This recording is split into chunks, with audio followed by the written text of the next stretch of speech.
Hello, MCU fans! Today we're going to be discussing the updated order for all of the Fantastic Four trailer scenes, and I'll also be discussing new information we learned from the Thunderbolts movie. Now, don't worry, if you haven't seen that movie yet, I'll give you a heads up so you can bail at that point. So, lots to discuss. Let's dive right in and see what we can find out. Don't forget, we have a May contest running all month long. Be a subscriber, leave a comment. You could win a book or a steelbook. Best of luck. And we have a membership option with lots of cool perks, so you might check it out in case you're interested.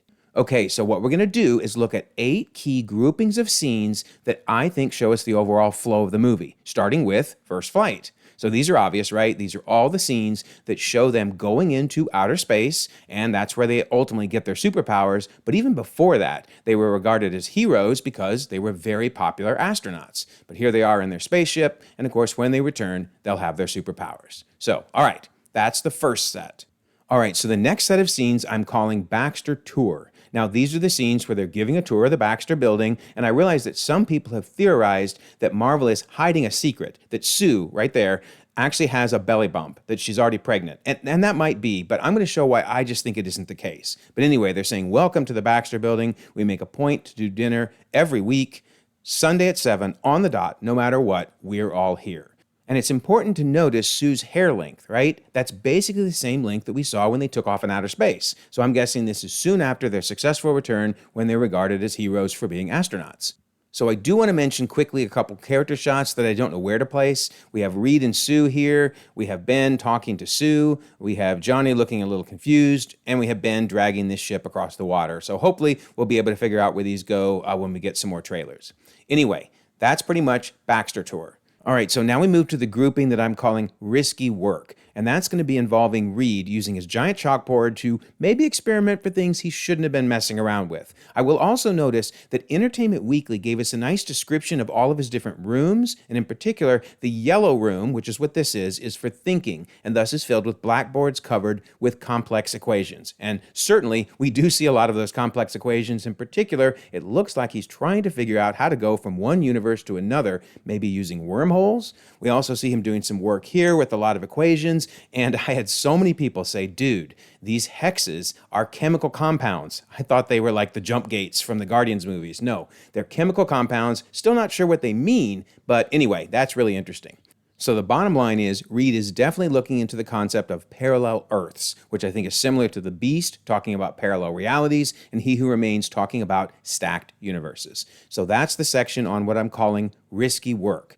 All right, so now we move to the grouping that I'm calling 4 years. This is what really helped map out this entire timeline. So what do I mean by 4 years? Well, we see the Fantastic Car going for a drive, and I think it's to the Ted Gilbert show. Of course, he's honoring the team. Well, folks, we all know the story. 4 brave astronauts head up into space and come back forever changed.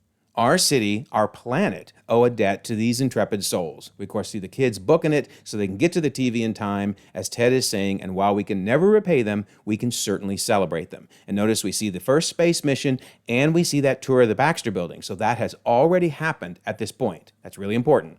All right, we get lots of thanks for the Fantastic Four. Thank you, Fantastic Four. This dude is toasting them. So Ted says, please welcome the Fantastic Four. The crowd goes wild, and we see the 4 of them standing together. Notice that Sue is very much not pregnant. That's important. And they're standing on the pedestal being honored when something crazy happens outside. We'll talk a little bit more about what that might be in a minute. But notice it says the Ted Gilbert Show. And thanks to the IMAX version of the trailer, we can now read what this billboard says, celebrating 4 years of the Fantastic Four. All right, so we need to take a brief pause to talk about the new in-universe comic that Marvel just announced is coming out. I did a longer video on it, so I'm just going to summarize it here. But basically, this exists in the movie, and it's an homage to Fantastic Four, issue number 1. And we learned from an in-universe announcement some really exciting things. So the Future Foundation, which is Sue's company in the movie, has authorized this comic. It's coming out in July. It's going to be published by Marvel Comics, meaning they exist in the movie. It's coming out for the 4th anniversary, which we saw that on the marquee of the Ted Gilbert Show. And it's the 4th anniversary of the Fantastic Four's public debut to the world. So I really love this because even in the comics, Marvel Comics exists. This is Fantastic Four Annual number 3, where Reed and Sue got married, and notice in the lower left-hand corner, that's Stan Lee and Jack Kirby being kicked out of the celebration because they didn't have invitations. Too funny. All right, so this comic will come out on July 2nd in the real world, but also it's coming out in universe in July. So really, really cool. All right, so back to the scenes. Remember, they're leaving the Ted Gilbert show, and I do want to point out this above-ground monorail because that's going to keep showing up. In fact, now Johnny takes off, flies around town for some really cool scenes there, and now we get this big explosion. So I want to point out this movie, Sub-Zero Intel, because we're going to see that again in a second, and there's the above-ground monorail once again. All right, so this poor little girl is running to get her Thing doll and looks like she's about to be crushed. Now, I originally thought that was Galactus about to step on her. I don't think so anymore, and you'll see why in a second here. So we see Sue jumping into action. Notice there's that same movie, Sub-Zero Intel. There's the above-ground monorail, and there's the Fantasticar, and she's working as best as she can to stop whatever it is about to crush that little girl. So, what do I think is attacking them? Well, I don't think it's Galactus. We'll get to him in a minute. I'm going to go back to this mysterious cameo by John Malkovich. There have been some theories that maybe he's playing Red Ghost. I mean, he kind of looks like it. If so, perhaps it's Red Ghost and his super apes that are attacking at this point. Let me know your thoughts on that, but it definitely is not Galactus. All right, so that wraps up the grouping I'm calling 4 years. But speaking of 4 years, I think we can start filling out a rough timeline. So the first flight took place July of year 1 because they're now celebrating 4 years later in July of year 5. Because remember, that's when the comic's coming out. So that's really cool. We're slowly getting a timeline. All right, so then we move to the grouping that I'm calling You're Late. So in this one, we see Herbie's cooking dinner. We see Johnny and Ben hanging out. Ben's making sure he approves of Herbie's cooking. In fact, he decides to add a few cloves of garlic.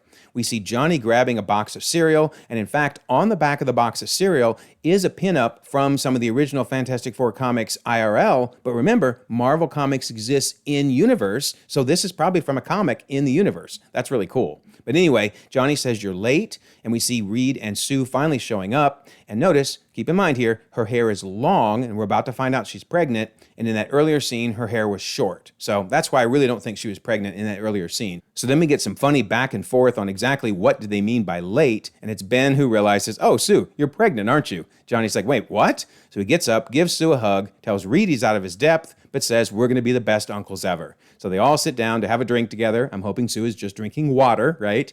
And then a little later, I think Reed might be a little rattled by what Johnny said, but Sue says we can do this. Nothing's going to change. And they hug in their giant bathroom. All right, and so that's the end of You're Late. But keep in mind, this is when she discovers she's pregnant, right?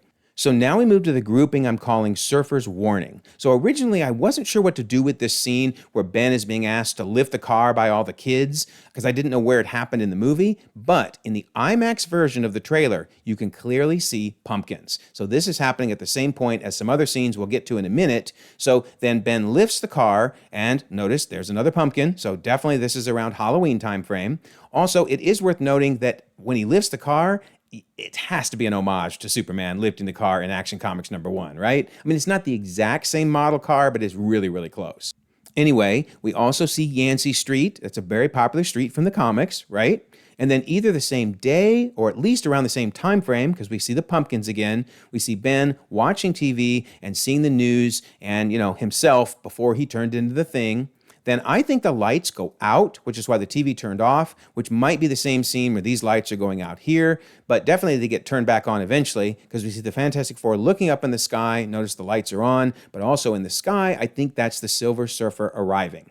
All right, so Johnny's about to take off and check it out, but notice the pumpkins. So we're all, Halloween time frame here. But anyway, he takes off into the sky, but I'm guessing that he must not find anything, and then he comes back down again because here we see them all on the street.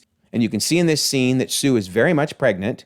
Also notice this plaque that they're standing on. This is really important. If we zoom in on it and we flip it, you can see it says, on this day, save the city honors the four. So if you remember that in-universe comic about their very first battle, well, I think that's what this is. We can see the Thing there and the city buildings behind him. And I'm betting that's the creature that we saw in the comic coming out of Subterranea, probably controlled by the Mole Man.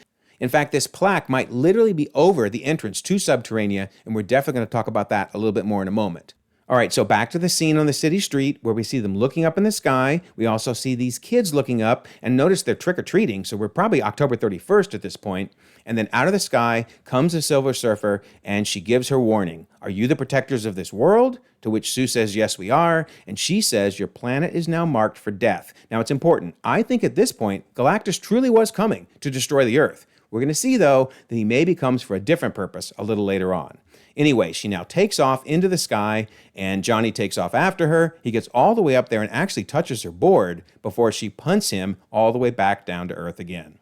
All right, so now we've completed the grouping for Surfer's warning, but we can also add more to our timeline, right? Because we know it's October, in fact, Halloween Day probably, and it's got to be year 6 because the year late scene is when she figured out she's pregnant, and she looked pretty pregnant by the Surfer warning scene, so I'm going to go with early year 6. And again, that's why I don't think she's pregnant during the Baxter Tour scene. All right, so now we move to the grouping I'm calling Second Flight. So it starts with Reed wondering, did he bring this upon himself? He says, it's my fault. I stretched the bounds of space, and they heard. Notice on the left, you can actually see the Red Room. Entertainment Weekly says the Red Room is for research with tables full of inventions. So that's really cool. But I think they're trying to decide, do they take another trip into space to try to convince Galactus to spare Earth? The reason they're wondering is, well, Sue is really, really pregnant, so would it be dangerous to take that flight? But Johnny's definitely ready to go if that's what they decide to do. So here we see Sue looking over the crib, thinking about her pregnancy, trying to decide what to do. Reed comes in to console her, but he's also very focused on what their next move should be. But Sue's the one that finally says, it has to be us. Reed's concerned. He says, before we went up the first time, you couldn't turn invisible, Ben wasn't a rock, and Johnny never caught fire. But Sue says, Ben's always been a rock, Johnny is, well, Johnny, and I'm right here. So Sue is definitely convinced this is the right thing to do. And then I'm wondering, is this perhaps a bad dream? Maybe Reed's having this dream of them returning to Earth only to see it destroyed. So I just don't think this is actually happening in the movie because the spaceship is coming towards the Earth, which just wouldn't make sense. But I think this convinces Reed they've got to go. So Sue, who I believe is in her spacesuit there, says whatever life throws at us, we'll face it together as a family.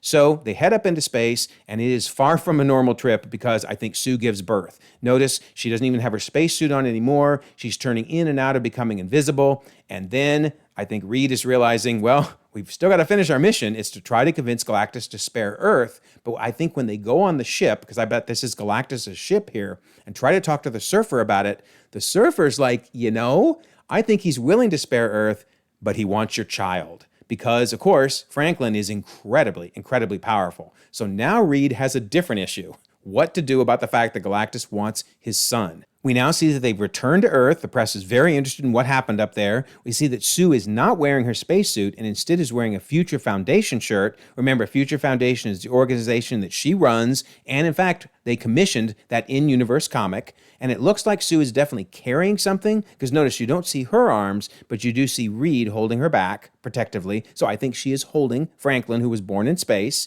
They all ask, are we safe? And everybody's looking over at Reed, and Reed's like, I don't know.